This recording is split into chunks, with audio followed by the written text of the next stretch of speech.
नेपालको अर्थतन्त्रको कथा हैन समाचारका हेडलाइनमा टुक्रा टुक्रा भएर आउँछ। कहिले सुनको भाउ आकाशियो भनिन्छ, कहिले फेरि पर्यटकको घुइँचो लाग्यो भन्ने सुनिन्छ। तर यी सबै टुक्राहरूलाई जोडेर हेर्दा चाहिँ देशको आर्थिक तस्बिर कस्तो देखिन्छ होला? आउनुहोस् आज हामी यही तस्बिरलाई अलि नजिकबाट निहालौँ। ल आजको हाम्रो यात्रा 4वटा मुख्य खण्डमा हुनेछ। सुरुमा हामी नेपालको विश्वव्यापी आर्थिक सम्बन्ध मतलब बाहिरबाट के आउँछ यहाँबाट के जान्छ भन्ने हेर्नेछौँ। त्यसपछि देशभित्रै डुबुल्की मारेर पर्यटन र कृषिको हालचाल बुझ्नेछौँ।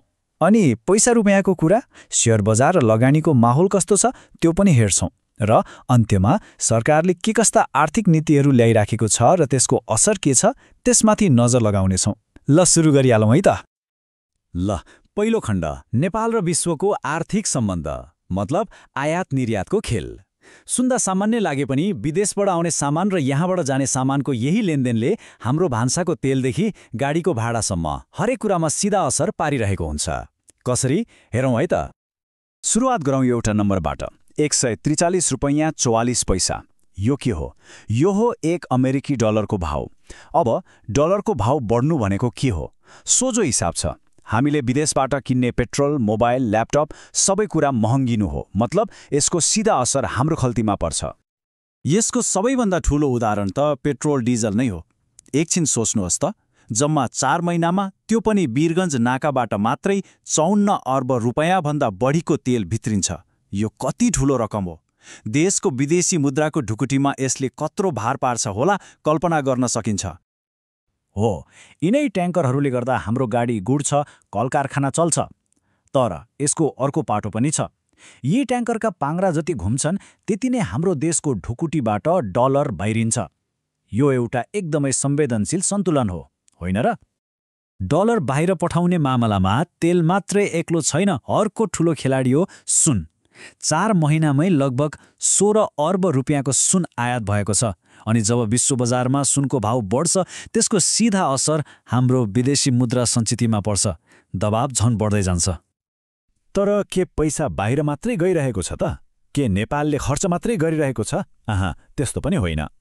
यो व्यापार घाटाको खाडल पूर्ण नेपालले पनि केही महत्त्वपूर्ण कदमहरू चालिरहेको छ। र त्यसको एउटा चम्किलो उदाहरण हो ऊर्जा क्षेत्र। हो, बिजुली। नेपालले अब पानीबाट पैसा कमाउन थालेको छ। बङ्गलादेशलाई बिजुली बेच्ने यो जुन सहमति भएको छ यसले एउटा ठूलो आशा देखाएको छ। अब हामीले तेल र सुन किन्न गुमाएको डलर बिजुली बेचेर फिर्ता ल्याउन सक्छौँ कि भन्ने एउटा बलियो सम्भावना देखिएको छ। भनेपछि यहाँ एउटा आर्थिक रस्साकसी चलिरहेको छ। एकातिर पेट्रोलियम र सुन जस्ता आयातले देशको पैसा बाहिर तानिरहेका छन्, अर्कोतिर बिजुली र चिया जस्ता निर्यातले पैसा भित्र्याउने कोसिस गरिरहेका छन्। चियाकै कुरा गर्ने हो भने 4 महिनामा पूर्वी नाकाबाट मात्रै झण्डै 1.5 अर्बको चिया बाहिर गएको छ। अब यो रस्साकसीमा जित कसको हुन्छ त्यसैमा देशको आर्थिक भविष्य निर्भर गर्छ। ल विश्व बजारबाट अब देशभित्रै फर्कौँ है त। हिमालको काखदेखि तराईको फाँटसम्म हाम्रो आफ्नै स्थानीय अर्थतन्त्र चाहिँ कस्तो चलिरहेको छ यसको नाडी छामौँ। पर्यटन क्षेत्रमा एउटा राम्रो खबर छ। मनासलु जस्तो ठाउँमा 4 महिनामै 8500 भन्दा बढी पर्यटक पुग्नु भनेको के हो? यसको मतलब हो त्यहाँका होटेलले पाहुना पाए, गाइडले काम पाए र स्थानीय पसलेले व्यापार पाए। यो सिङ्गो स्थानीय अर्थतन्त्रका लागि एउटा ठूलो राहत हो। अब कृषि क्षेत्रतिर हेरौँ। यहाँ अण्डा उत्पादन गर्ने किसानहरू एकदमै खुसी छन्। किनभने बजारमा माग बढेको छ अनि बाहिरबाट आउने अवैध अण्डा पनि रोकिएको छ। यसले गर्दा उनीहरूले आफ्नो मेहनतको राम्रो मूल्य पाइरहेका छन्। तर कथाको अर्को पाटो पनि छ। सबैतिर खुसियाली मात्रै छैन। एकातिर धनकुटाका एभोकाडो किसानहरू नयाँ रोग र किराले हैरान छन्, अर्कोतिर अर्थतन्त्रको मेरुदण्ड मानिने विदेशमा रहेका नेपाली कामदारहरूलाई सघाउन सरकारले हवाई भाडामा छुट दिने जस्ता काम पनि गरिरहेको छ। मतलब अर्थतन्त्रमा चुनौती र अवसर दुवै सँगसँगै हिँडिरहेका छन्। एक समय धनकुटाका लागि एभोकाडो खेती सुन फलाउने सपना जस्तै थियो, तर अहिले अवस्था फेरिएको छ। किराको प्रकोप र बजारको अभावले किसानहरू नराम्ररी पिरोलिएका छन्। यो क्षेत्रलाई फेरि उठाउन तत्काल केही नगर्ने हो भने गाह्रो छ। ल अब पालो वित्त, शेयर र लगानीको। यो बजारको कथा अलि रोचक छ। यहाँ आशा र निराशा दुवै एकै ठाउँमा भेटिन्छन्। लगानीको कुरा गर्दा अहिले एउटा ठूलो जाम देखिएको छ। धेरै नयाँ कम्पनीहरू आइपिओ ल्याउन अर्थात् पहिलो पटक सर्वसाधारणलाई शेयर बेचेर पैसा उठाउन तयार छन्। तर नियामक निकाय धितोपत्र बोर्डमा प्रक्रिया रोकिएको छ।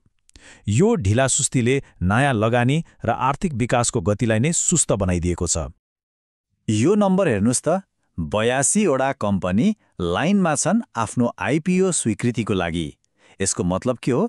बजारमा आउनुपर्ने करिब 55 अर्ब रुपियाँको लगानी रोकिएको छ। सोच्नुस् त, यो पैसा बजारमा आएको भए कति नयाँ रोजगारी सिर्जना हुन्थ्यो होला, कति व्यवसाय विस्तार हुन्थ्यो होला। तर यहाँ एउटा अचम्मको कुरा छ। एकातिर नयाँ लगानीको बाटो बन्द जस्तै छ, अर्कोतिर हेर्नुहुन्छ भने शेयर बजार नेप्से लगातार 5 दिनदेखि बढिरहेको छ। यो कस्तो विरोधाभास! यसले लगानीकर्तालाई आशावादी हुने कि निराश हुने दोधारमा पारेको छ।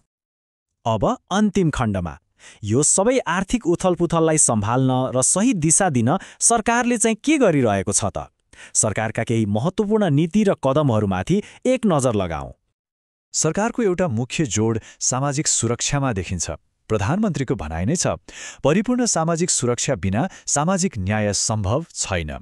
यही अनुसार सामाजिक सुरक्षा कोषको दायरालाई फराकिलो बनाउन 114 वटा नगरपालिकासँग सम्झौता भएको छ। यसको लक्ष्य के हो भने ज्याला मजदुरी गर्ने जस्ता अनौपचारिक क्षेत्रका कामदारले पनि पेन्सन जस्ता सुविधाहरू पाउन्। सरकारले एकैपटक धेरैतिर हात हालेको देखिन्छ। एकातिर खर्च घटाउन केही विकास आयोजनाहरूको बजेटमा 1.25 खर्ब जति कटौती गरेको छ। अर्कोतिर थला परेको घरजग्गा कारोबारलाई उठाउन नयाँ भूमि अध्यादेश ल्याएको छ। अनि उपभोक्तालाई ठगिनबाट बचाउन बजार अनुगमन पनि तीव्र पारेको छ। यो एकैपटक खर्च घटाउने र अर्थतन्त्रलाई गति दिने प्रयास जस्तो देखिन्छ। त्यसो भए यो सबैलाई एकै ठाउँमा राखेर हेर्दा के देखियो त? नेपालको अर्थतन्त्र एउटा जटिल गाँठो जस्तो देखिन्छ। एकातिर पर्यटन र बिजुली निर्यात जस्ता हरिया सकारात्मक सङ्केतहरू छन्, अर्कोतिर लगानीमा परेको गाँठो र कृषि क्षेत्रका राता चुनौतीहरू पनि छन्। यी सबै धागाहरू एक आपसमा नराम्ररी बेरिएका छन्। यसले हामीलाई केही गम्भीर प्रश्नहरूको अगाडि ल्याएर छोड्छ। के नेपालले बिजुली र चिया जस्ता निर्यातलाई बढाएर तेल र सुनको आयातले पारेको दबावलाई जित्न सक्ला? के सरकारका नीतिहरूले लगानीमा लागेको यो जाम खुलाउन सक्लान्? र सबैभन्दा महत्त्वपूर्ण, यो बेरिएको गाँठोलाई फुकाएर दिगो विकासको बाटोमा कसरी अघि बढ्ने? अगाडिको बाटो पक्कै पनि चुनौतीपूर्ण छ, तर सम्भावनाहरू पनि छन्।